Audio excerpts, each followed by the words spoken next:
Lato na sun takre. Lato na sun takro kamati were gimpu.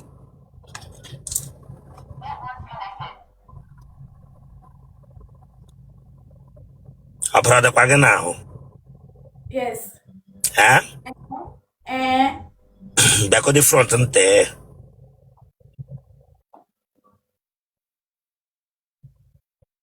So abrada gana ho. Abrada na ho. It is sure. Adam sure. Tano kadazo. Nessa abrada. Abrada na. Where can the reverse be abiwa?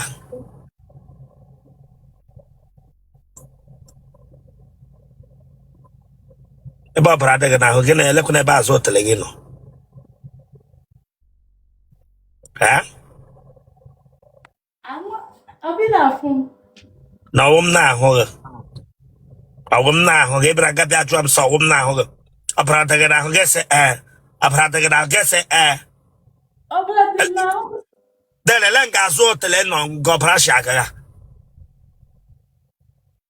Elenga prashaka forget from eba. I don't need a cobra. I'm in the place where I don't need a cobra. Lanya, come, yeah, with a phone again. Lanya Magwage, ish. After this interview. Nani him Nagwage. Nani him Nagwagana. Elebish now watch him. Lagos. Okay, when I met doctor no one. Gassi Adam say legal blood opera. Second. LM blood opera. LM opera or Cafro. When I him bag. Yeah. Give me trogina funga. Oh, no velum. About to be.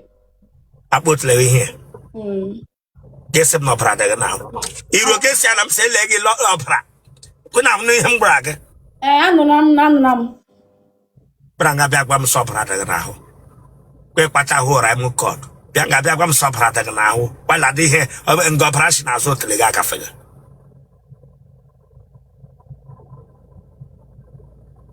And I got those all. What the boy? Fancy boy. What Pacadia? Must you touch it?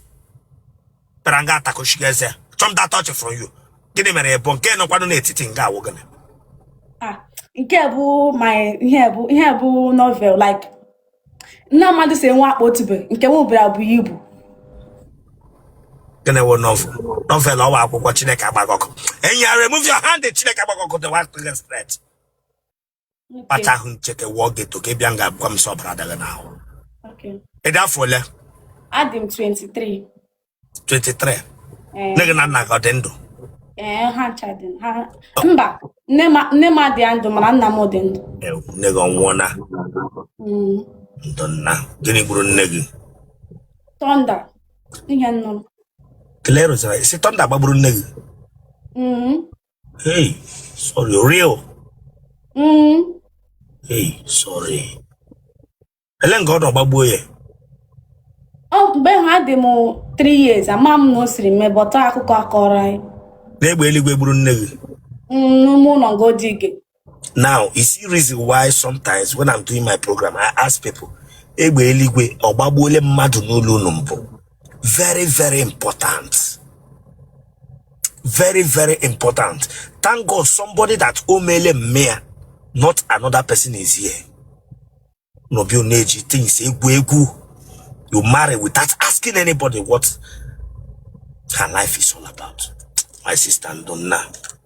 Though I'm sorry.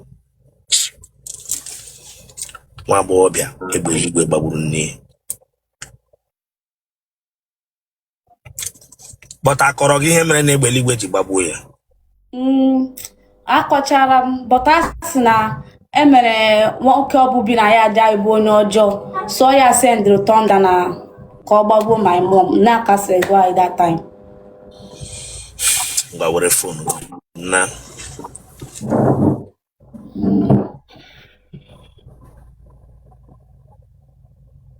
mpaga no ya dey ya now. Paranoia because some people want to guess in all our cookie for while it's real. You understand?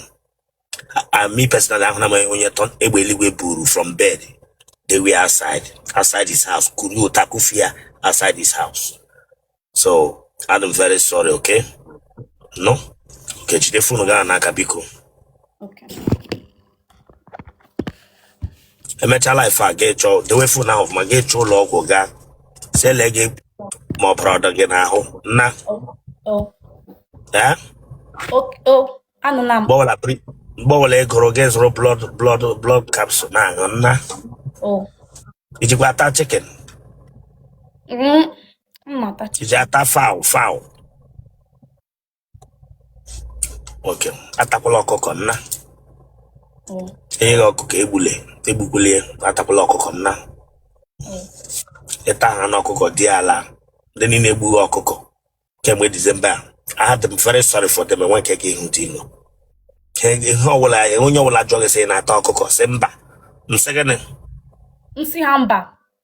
Sị ha na ihe chọrọ ịtawo fowl. Okay. Nsị gịnị? Ihe chọrọ ịta bụ fowl. Good. Elee ihe m gwara gị ugbu a? Esi m ebe ma chọrọ ịta ọkọ masị ya mba na ihe chọrọ ịta bụ fowl. Good. Nwa agbọghọbịa kwesịrị na-ata fowl na awụghị ọkụkọ. Ndị mmadụ ji ejighị ụgwọ. Mba eji m ụgwọ. Iwu onye aka gọm. Mba, ana m enye awụ m onye aka gọm. N'ihe ọ bụla iji enye. Like nwa ego mmadụ na m nye.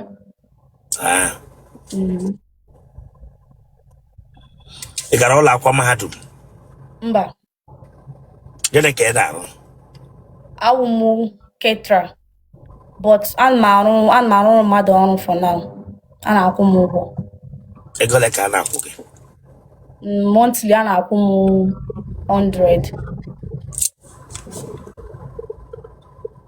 Nwa agbọghọbịa rigo ezigbo ụgwọ nwa nke ọ na-arụ ọrụ. Ebe ibi ọ naghị ibi? Nke a bụ ụlọ ọrụ m. Mụ na nwanne m nwaanyị bi. Ebe ibi na-akwụ ụgwọ ụlọ ego ole? Mba, ọ nwanne m nwaanyị na-akwụ ọdọsọ ọ bụ mụ. Mụ na nwanne m nwaanyị nọ. Iwu onye ebe? Ọ bụ onye Imo steeti. Ebe n'Imo? Uburu. Ebe n'Uburu? Uburu ihe eji ọfọ. Ebe n'Uburu ihe eji ọfọ? Amori. Next time, ajọ gị onye ebe gị kwa ahụ obodo gị. Don't use another person mpa. Da agwa ndị mmadụ direction ebe ishi. Ọwara ya agba gị. Nna gị onwe surname Chineke agba gị ọkụ. Ọ gwa surname my dị here. Ka were mpa onye ọzọ nye gị adreesị. Ihe eji ọfọ aha mpa onye ọdọ. Ihe a na-akpọ anyị but ọ bụ surname anyị ka ọ bụ. Ihe a na-akpọ anyị. Ekughị ije dị. Ekurumekwu mba.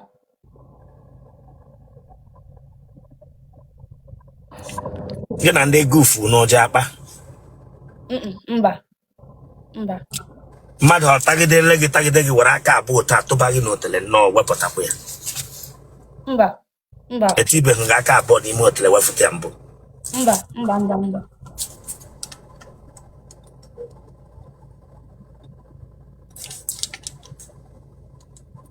Iji alaiki ndị mpa ka ụmụ okorobịa? Mba, I'm not like ụmụ okorobịa, mana I like matured somebody. Ị na-alaiki ndị mpa gị esi ma eleke ụmụ matured somebody Chineke agbago. Iji alaiki ndị mpa nwa bingo. Can't you be open maka m tiri ya mpa? Nwere onye mpa eleghị mmiri matured somebody here. Mana nwere nwa okorobịa dị matured karịa ndị mpa. Iji alaiki ụmụ okorobịa ka iji alaiki mpa? I'm not like ndị mpa. Nwa agbọghọbịa ji alaiki ndị mpa.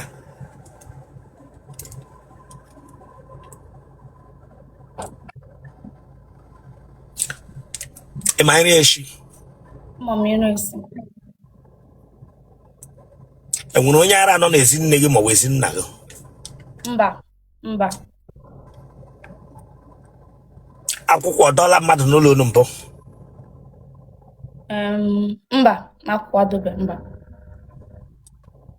Mada no lo ta sa choga mada choga na compound no mada efu agba na TV juma se nwon ye tuetu onye asị furu that time bụ daddy m onye mụrụ ya bụ nne all that time all olden days ka ekwuru that time na achọrọ nne ya achọ afọ ya Otele Rosanna no ke nne mpage furu efu nne m pam furu efu okay nwa agbọghọ bịa nne mpe ya fuburu efu na mgbe gboo ụmụ nwoke ole na-ataghị ofu kemgbe pụtara na otu nwoke tarala gị ọ kataghị akwa gị ma ugbu a achọrọ m ịnụ ọ kataghị gị ma ugbu a gị sị ịchọwa ahụ mba ọ ya tapụrụ gị ele otu ochi mgbu ele ihe ọ gwara gị o ji tapụ gị ọ sị na ọ chọrọ ịlụ m like ọhịa o jiri bata nsị ya oke since na ọ chọrọ ịlụ m so mụ na ya na-ayịkwa so o ruo mgbe ọ chọrọ ịlụ m so abịa jụọ ese ọ bụrụ dasị na anyị dị ka nwanne but ọ bụ na nwanne but asị na ya alụkọ ya adịm possible. Okay. Nini atamiela atamia ya before na gaze jumese ba ha tapole ogaze gaju wese ba gaze gaju wese. Listen, let's face reality. This is part of what I am doing here, the madam and the rema, because that question is important. So for she from the same state with you are very important, even outside your state. Now otafole miri otelembo. So ba ha tapure ya bia gazie una bia gare maze maka okwu ololo e chọpụta na gịnị awụ nwanne onye agbata obi no one ekwesị ịlụkọ bezonu agbata obi bụ unu shine ya na ọwa arụ now kemgbe ahụ e chọpụtara such a thing unu pụkwara arụ n'obodo nna gị enwekwa ihe ewu ihe mere iji mee ka akpụchu na arụ bezonu na atala maka nwanne gị. I am a good one. That one, Otele that time. I am a good one. Uno churaro. Yeah. That one. Yeah. Now, Ele, how do you feel since he had umre? Since he had before Mama didn't work anything. Mama tap roots on your husi and everything. You see the importance of this program. But people see me like I'm very stupid. My sister, I'm very sorry, okay? Wambobia na amaga ama yala nwanne ya nwoke ọ na-ajụghị ajụjụ emeko ndị obodo ọ dị awe ihe a na-egwu akwe mana ihe anyị na-eme ga-aba n'ihu akwụkwọ mpụ ụwa dị